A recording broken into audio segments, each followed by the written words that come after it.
how did they fly that many planes? Because a lot of them were single cockpit. You couldn't, they didn't have simulators. You couldn't go up with an instructor. So you had to go on people telling you, oh, it's a little bit like, you know, Albemarle, but it's got this or it's heavier on that. And also you needed your takeoff speeds, your landing speeds, and all your different instruments. So they gave them this book, the Ferry Pilot's Notes. Now, I've got my mother's, that was in that old suitcase. And of course hers doesn't look like this is a copy. They reprinted them at the ATA Museum. But hers is tied up with a bit of string.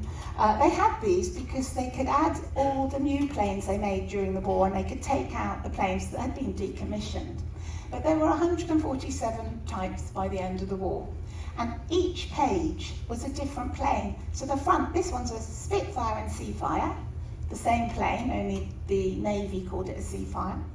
And on the back, there'd be another plane. So there might be a Mustang on the back, and every single plane, every single sheet had two planes on it. So they couldn't fly without it. So they used to keep it in their boot, and then it went everywhere with them.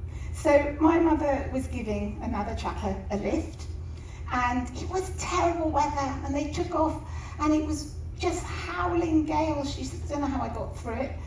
And when they landed, the CEO said again, you know, how was your flight? And he went, oh, terrible weather. He said, not only was it terrible weather, but the pilot was reading a novel.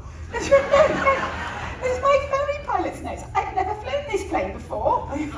He was really pleased that she told him after they'd landed, the same plane.